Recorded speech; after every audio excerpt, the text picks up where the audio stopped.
And good evening, I'm Erin Burnett. Out front tonight, the breaking news. Top lawmakers and the president have just been briefed at the White House after Iran shot down an American drone. The Pentagon says the drone was flying over international waters in the Gulf of Oman and the Strait of Hormuz when it was brought down. So you can see there the location there, right there in the narrow Strait of Hormuz. It is about the same area where the United States says Iran attacked 2 oil tankers with explosives. The Pentagon calling it an unprovoked attack, and the president of the United States put war on the table. Mr. President, how will you respond? You'll find out. Are you willing to go to war with Iran? You'll find out. You'll find out. I mean, obviously, you know, we're not going to be talking too much about it. You're going to find out. They made a very big mistake. Pretty big threat there from the leader of the United States of America. But then, in nearly the same breath, Trump then tried to give Iran an out, seeming to suggest that it really all was just a mistake. I have a feeling, I may be wrong and I may be right, but I'm right a lot. I have a feeling that it was a mistake made by somebody that shouldn't have been doing what they did. I think that it could have been somebody who was loose and stupid that did it. But it was no mistake. Iran released a video that they say shows the drone being blown out of the sky, right? So they paused, someone took a video. And in an email I received from Iran's mission to the United Nations, Iran says that they did do it on purpose. In fact, they wrote that they, quote, targeted the intruding aircraft. And the foreign minister of Iran, hardly a loose and stupid person, put out the coordinates where Iran says the drone was infringing on its territory. So this was not a mistake. Moments after shooting the drone down, the head of Iran's Revolutionary Guards warning Iran, quote, completely and totally ready and prepared for war. A war that, to dramatically understate the situation, would be devastating. The growing tensions with Iran come as the United States does not have a Secretary of Defense. In fact, the U.S. is transitioning from one acting defense secretary to another acting right now. Abby Phillip is out front live outside the White House. Fred Pleitgen is live tonight in Tehran. I want to start with Abby. And Abby, the president's strategy here, not at all clear, saying it was a big mistake and then, oh, maybe someone just made a mistake. Well, Erin, the president is no stranger to talking tough in situations like that, but being a lot more hesitant when it comes to taking action, particularly military action. And in this case, the president has been the person in his own administration trying to put the brakes on what seems to be this march toward conflict with Iran. And it's put him at odds with his own advisors, his Secretary of State, Mike Pompeo, his National Security Advisor, John Bolton, who's basically staked his career on this idea of confronting Iran militarily. And so President Trump today really expressed kind of an unbelievable amount of skepticism about what happened here. And as you pointed out, it seems to fly in the face of what even his own administration is saying about what happened, but it reflects what he's been saying privately to his advisors, which is that in his view, this may not be enough to precipitate war with Iran, though he is never one to take all of that off of the table. At the end of the day, what he has to decide now is there some kind of action that he can take that would be short of war perhaps, but that might send a message to Iran that this kind of behavior is unacceptable. We don't know what that is, but that is the decision that faces President Trump tonight as he's getting pressure from the hawks, both within his administration and his outside advisors as well, Erin. All right, thank you, Abby. And let's go to Fred Pleitgen in Tehran tonight. So Fred, Iran is being really clear here. They are not saying this was a mistake, as President Trump tried to seemingly give them the out of saying.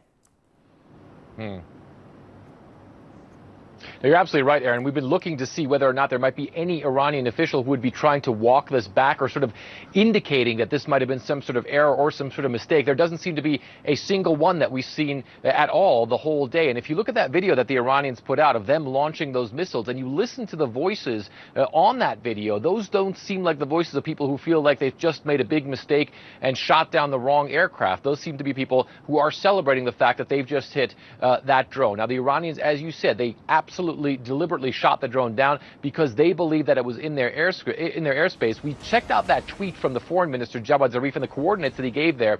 If that were to be correct, that's about 9 miles off the coast of Iran, which would put it within Iranian territorial waters and, of course, Iranian airspace as well. Of course, as you say, the U.S. has a very different view, saying that it was in international airspace.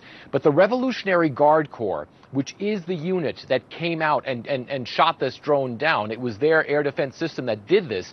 They came out very shortly afterwards and also said that their airspace is a red line. They say that the drone infringed on their airspace and then gave a strong warning to the United States, saying that this was definitely a signal to the U.S. that this is the way, as they put it, that Iran deals with its enemies. So the Iranians in no way walking this back, saying the drone infringed on their airspace. That's why they did this. And finally, Aaron, one more important thing from the foreign minister. He also said that the Iranians recovered some of the debris from that drone. So we're going to wait and see whether the Iranians are going to show that on TV or maybe to us in the next couple of days. We'll definitely keep you posted on that as well. Well, that'll be key. Obviously, in the past, obviously they have proudly paraded when they got a drone the last time. Thank you very much, Fred. And let's go now to Democratic Congressman Andy Levin, who sits on the House Foreign Affairs Committee.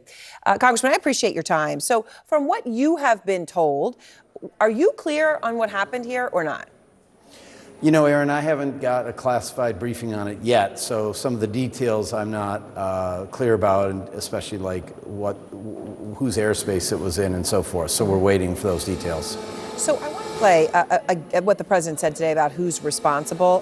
Part of this I played, and I want to add a little bit more of what the president said. Here he is.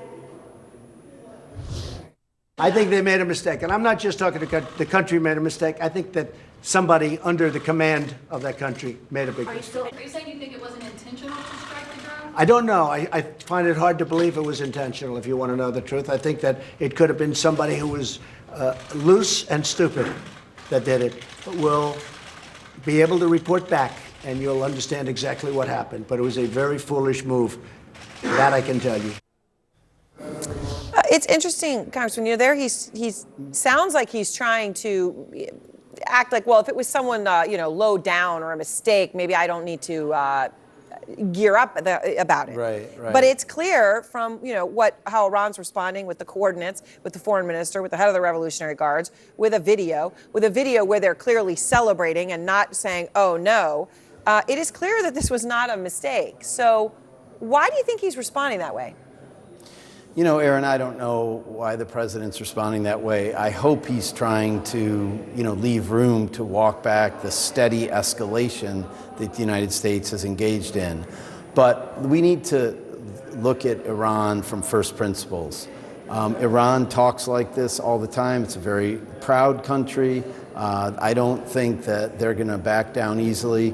We need to stop escalating, and we need to have a sober and serious foreign policy here and not just go from crisis to crisis.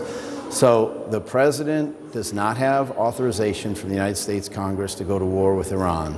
I've introduced a bill, the AUMF Clarification Act, to make that perfectly clear, but our caucus is united in the observation that if the president wants to start a war with Iran, he'd have to come to us, the Article 1 body, and ask for permission for that. So we need to look at what have we gotten out of this president's foreign policy. He withdrew from the nuclear agreement that was working according to the intelligence of our country, the intelligence of Israel, and so forth. What have we gotten for that? Nothing. And this kind of steady ratcheting up that we see from Mr. Bolton and Mr. Pompeo has got to stop, and we need to have a more sober foreign policy here. So what happens at this point, though? Because the news right now is that the U.S. military is responding, and I want to be clear here, right? Iran says that the drone was in Iranian airspace, and Right. The foreign minister Javad Zarif treated his timeline today, right? He said the drone took off from the UAE in stealth mode, violated airspace. And he put out the exact coordinates, okay? As you heard, Fred, those coordinates would be in Iranian territory.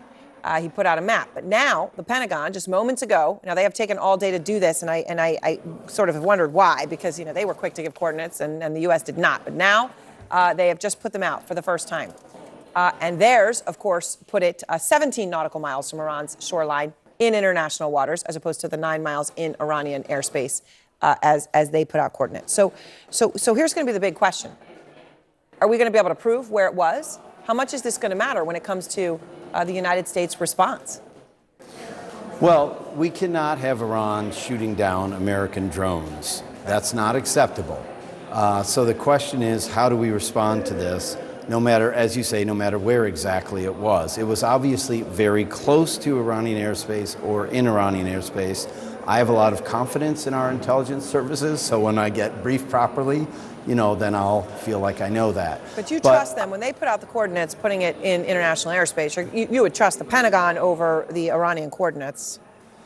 I would want to get briefed directly about it, because the the civilian leadership in the Pentagon and in the State Department have not always been factual with us, whereas the intelligence briefers have been. So we want to get that clear. But here's the main thing. Let's talk about the United States' relationship with Iran and how we should handle this.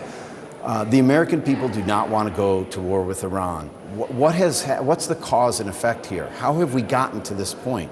We've gotten to this point because the U.S. withdrew from a treaty that all the other countries stayed in, all of our allies. We've been acting unilaterally. We've been saber-rattling, escalating the rhetoric, and we need to be more responsible. And I hope the president's sort of rhetoric today is an indication that that's the direction he wants to go. All right, Congressman, I appreciate your time. Thank you very much. Thank you so much, Aaron. And next, more details on what the U.S. just released about the drone that Iran shot down. So what was the flight path? We're going to show you those exact coordinates. Obviously, they are not in agreement. Breaking news, the U.S. military just releasing the coordinates of where it says the U.S. drone was flying when it was shot down by Iran. Now, those coordinates are provided by the military, and they show the drone was in international airspace, which, of course, directly contradicts what Iran put out. Their direct coordinates show the drone clearly in Iranian airspace when they shot it down. Kylie Atwood is out front live in Washington. And Kylie, you're just getting this information. What do the coordinates show? Well, that's right, Aaron. We are learning from the U.S. military now their version of the facts here. They put out these coordinates that show that the U.S. drone that was shot down is actually shot down about 9 nautical miles from where the Iranians said they targeted that drone. The Trump administration is also putting out some more information, the full flight path of this U.S. drone. And that does not at all cross over the coordinates that the Iranians have given out for where they say that drone entered into Iranian airspace, which is why they say that they shot it down. Now, the problem here is that we have some conflicting sources of information. They don't overlap with one another. And as the White House is determining how they are going to respond, however, the bottom line is that this U.S. drone was shot down. The Iranians have claimed responsibility, and the Trump administration has not yet been clear in terms of how they are going to respond. They're considering their options tonight. All right. Thank you very much, Kylie. And let's go now to former Army Commanding General for Europe and the 7th Army, Lieutenant General Mark Hertling, and State Department spokesperson under President Obama, Nayyera Haque. So, General Hertling, let me start with you. We now have coordinates coming out from the Pentagon. Obviously, it took 13 hours for them, 14 hours for them to do this after the Iranians. Can you think of why that would be, why it would take so long for us to hear their proof for their side of the story here? I can't, Aaron, and that's going to be the interesting piece of conversation in all of this. The Iranians are winning the information war. They have already submitted a letter to the United Nations through their foreign minister saying this is what happened. That was submitted several hours ago. We're late to the ballgame on this. The briefing by the military, unfortunately, this afternoon was not candid. It was not transparent. They took no questions.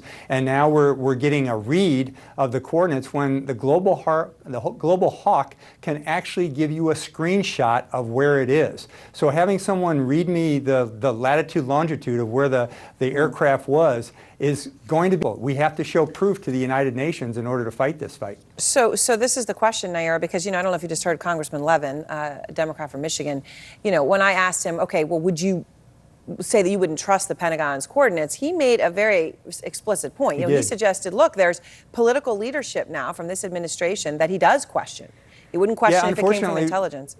Yeah, we're in that status now when both sides are questioning the other in terms of transparency, and it's based on what has happened in the past when dishonesty, a lack of integrity, a lack of candor and transparency has been the norm of the day. So now you're seeing even Democratic congressmen question the Pentagon in terms of what they're delivering. So I think we have to be a little bit more open with press briefings with questions and answers across the board in the administration. You are reaping what we sow right now on the international community, where if a Democratic congressman doesn't trust us, imagine what our allied leadership thinks, our allies and partners think about us. I mean, Nayyera, what do you make of that? That there's questioning of the coordinates, given that it could have come from the politically appointed leadership as opposed to the intelligence. Yeah, this is a direct result of the incoherent foreign policy that the Trump administration has put forward. Listen, they have not been transparent. We have not had a Pentagon briefing on camera in almost a year. You had the State Department podium, had the spokesperson there talking about how Iran needs to abide by the nuclear deal. This is the same deal that the United States pulled out of. And then you have the National Security Advisor talking about regime change along with the Secretary of State. And we're unaware of what Trump considers himself. At this point, he's framed himself as a president who shoots from the hip, who goes with his gut, who does not read briefings. He doesn't have a Secretary of Defense, really any close circle of advisors that he relies on for foreign policy information. So we're now all waiting to see if this downing of the drone is indeed the red line that will trigger a military U.S. response. So General Hurley, let me ask you about this. The drone that we understand, I mean, it's not a small toy. I mean, just to be clear, right? This is one of the most sophisticated, reconnaissance vehicles that the United States has, the RQ-4A Global Hawk, $110 million cost for each one of these things. It now was shot down. So I got an email from the Iranian ambassador to the UN, and I was told the drone, quote, had turned off its identification equipment and engaged in a clear spying operation. Despite repeated radio warnings, it entered into the Iranian airspace. So my question to you is, would all of this have been logged somewhere? I mean, isn't all of this provable?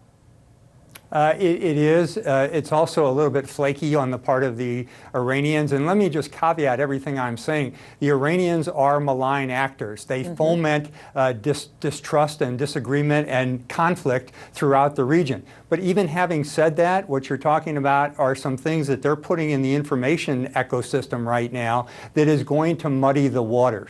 You can't talk to a global hawk. I mean, you can't send it signals if you're an enemy force. It might go into the system, but it's got to be translated to the pilots on the ground, if you will. And certainly a device like this would turn off its transponders if it is collecting this kind of data. And remember, Aaron, the other thing is this aircraft is flying between 30,000 and 50,000 feet.